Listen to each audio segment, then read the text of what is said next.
The death of American steel did not have to happen the way it did. American steel built this country, and then America let it die. The skyscrapers, the bridges, the battleships, the railroads, the cars. For most of a century, the bones of the modern world were poured in American mills, and the men who poured them could raise a family on it. I'm Earl. I spent 44 years around Detroit's factories, and I watched the steel that fed them come from towns like Pittsburgh and Youngstown and Gary, towns that don't make much of anything anymore. What killed American steel, an industry that once outproduced the whole rest of the world combined, is the question I want to walk through with you, milltown by milltown, because hundreds of thousands of good jobs and a whole way of life went down with it, and it did not have to happen the way it did. To understand the fall, you have to see how high steel stood. After the Second World War, the United States poured more steel than every other nation on Earth combined. It was not even close. If you wanted to build the modern world, the metal came from here, and it had a capital, Pittsburgh, the Steel City. The empire was built by Andrew Carnegie, the immigrant who turned the mills along the rivers into the most productive steelworks the world had ever seen, and by his ruthless partner, Henry Clay Frick. By the early 20th century, their company had become United States Steel, the first billion-dollar corporation in American history. Down the Monongahela River, in towns like Homestead, the mills ran day and night, the sky orange at 3 in the morning, the whole valley shaking with the work. The mills were also where American labor learned to fight. In 1892, at Carnegie's Homestead Works, Henry Clay Frick tried to break the Union and locked the men out. What followed was the Homestead Strike, a gun battle on the riverbank between the steelworkers and 300 Pinkerton agents Frick had floated in on barges. Men died on both sides, the state militia took the town, and the Union was crushed for a generation. It took until 1942, with the founding of the United Steelworkers under its first president, Philip Murray, for the men in the mills to win back what Homestead had cost them. And the fighting did not end there. In the Little Steel Strike of 1937, 10 workers were shot dead by police outside a Republic steel plant in Chicago on Memorial Day. That is how hard-won the good steel job was. People bled for it. It was not only Pittsburgh. Bethlehem Steel, over in Pennsylvania, was the second biggest steel maker in the country, and maybe the proudest. Bethlehem Steel is in the Golden Gate Bridge. It's in Rockefeller Center. It's in the guns in Rockefeller Center. It's in the guns and the ships of 2 world wars. Bethlehem's great plant at Sparrows Point outside Baltimore was once the largest steelworks on Earth, with tens of thousands of men inside a single complex. Up on Lake Erie in Buffalo, New York, Bethlehem's Lackawanna Works anchored yet another whole steel city, and U.S. Steel built an entire city from nothing on the shore of Lake Michigan and named it after its chairman, Gary, Indiana. Steel didn't just make things, it made towns, and it made the men in them somebody. And here is the part I miss the most, the same as with the car plants. A steelworker's job was a hard, hot, dangerous job, but it was a good one.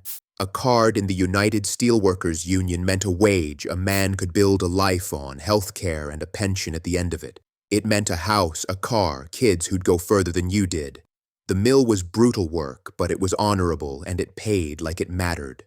For one long generation, the American steelworker had something solid under his feet. I came up believing that steel, like the auto line, would always be there. The mills had stood for 100 years. They felt permanent, the way a mountain feels permanent. We were wrong, and the reasons we were wrong are the rest of this story. The first crack was the same one that hit the car business, competition we weren't ready for. For 30 years after the war, America had had the field almost to itself because the war had flattened everyone else's mills. But by the 1970s, Japan had rebuilt, and they had built new. While American companies were still running old open-hearth furnaces from their grandfather's day, the Japanese had switched to the modern basic oxygen furnace, the BOF, which made better steel faster and far cheaper. Then came cheap imported steel by the shipload, often sold below the cost of making it, what the trade calls dumping. First it was Japan, then South Korea, and decades later a flood from China that would dwarf them all. The American mills, fat and comfortable and slow to modernize, suddenly could not compete on price or on quality.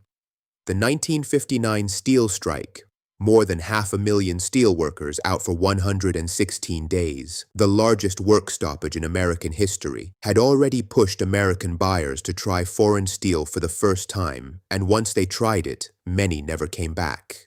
There was a second blow, and this one came from inside the country.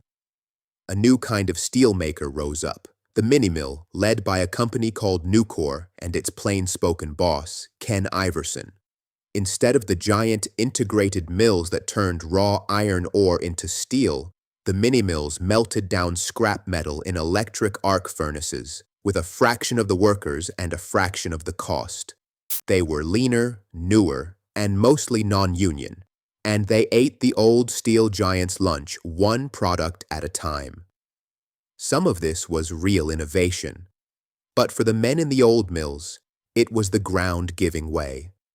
And the rules of the game changed too, in the boardrooms and in Washington. Same as with the auto industry, the thinking in the 1980s became that a company's only duty was to its share price. Modernizing an old mill cost a fortune. Closing it and booking the savings made the stock go up. Trade policy let the cheap imports keep coming. Washington would put up tariffs now and then. President Bush imposed what were called Section 201 tariffs on foreign steel in 2002, but it was always too little, too late, and too soon undone, while the foreign steel kept arriving.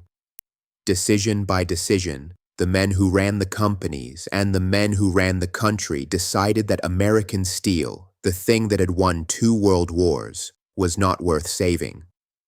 You can put a date on the day the dying became undeniable. In Youngstown, Ohio, the 19th of September 1977 is still remembered as Black Monday.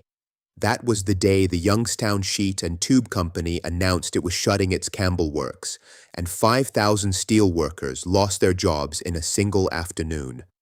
Within a few years, the closures rippled out, and the Youngstown area lost something like 50,000 jobs and $400 million in wages. It was the first big domino, and the whole country in the steel belt heard it fall. Then the giants themselves went down. Bethlehem Steel, the company that built the Golden Gate Bridge and armed 2 world wars, filed for bankruptcy in 2001. It was not alone. LTV Steel, another of the great integrated producers, had already gone bankrupt the year before, in 2000, just ahead of Bethlehem. When Bethlehem collapsed, around 95,000 retirees saw the pensions and the health care they had been promised slashed or wiped out. Men who had given the mill 30 years found out in their 70s that the deal had been quietly canceled. U.S. Steel, the first billion-dollar company in America, shrank to a shadow of what it had been. The numbers tell the size of it. The American steel industry once employed well over 500,000 people, by some counts more than 600,000 in its post-war prime. Today, it employs a small fraction of that, around 140,000. Hundreds of thousands of the best blue-collar jobs this country ever created simply vanished, most of them in a single brutal stretch from the late 70s through the 90s. And it left the same kind of landscape behind that Detroit did. Drive through the Monongahela Valley below Pittsburgh today, through Homestead and Braddock, and you'll see it. The great mills torn down or rusting, the riverbanks empty where 10,000 men used to work a shift, the main streets with the windows soaped over. Youngstown lost more than half its population. Gary, Indiana, the city Steel built, became one of the emptiest cities in America. These were not poor towns that never had a chance. They were proud, prosperous, working towns, and the thing that made them prosperous was taken away. And now I want to be fair because the story has another side. Some of what happened was real progress, and I'm too old to pretend otherwise. The new mini-mills are cleaner and far more efficient than the old smoke-belching works, and they recycle American scrap instead of digging up ore. Nucor today is the biggest steelmaker in the country, and America still pours a great deal of steel. We never stopped entirely. Most of the old integrated mills that survived were swallowed into a single company, Cleveland-Cliffs. And as recently as 2025, U.S. Steel itself, the last of Andrew Carnegie's empire, became the target of a contested takeover by Japan's Nippon Steel, putting the question of who even owns American steel back on the front page. A thing that would have been unthinkable a lifetime ago. But here is the thing the production numbers hide, the same as with the cars. We make the steel now with a tiny fraction of the people. The mill that once employed 10,000 men employs a few hundred running computers. The output came back in part. The jobs and the towns that lived on them did not. So that is the death of American steel. The way a working man sees it, it did not die because the country stopped needing steel. We use it every day. It died because decision by decision, the failure to modernize in time, the flood of cheap dumped imports, the rise of the leaner mini-mill, the boardrooms that found it more profitable to close a mill than to fix it, and the trade policy that let it all happen. It became cheaper to make it somewhere else, or with almost nobody. And the men who poured it, and the towns they poured it in, never had a seat at the table where those choices got made. I still believe there was nothing inevitable about it. Other countries protected their steel and their steel towns on purpose because they decided those jobs and those communities were worth keeping. We decided they weren't. That was a choice. I built and fixed American cars for 44 years, and that steel ran through every one of them. Now I want to hear from you. Did you work in a mill, or did your father or your grandfather? What town did the steel come from where you grew up, and is the mill still standing?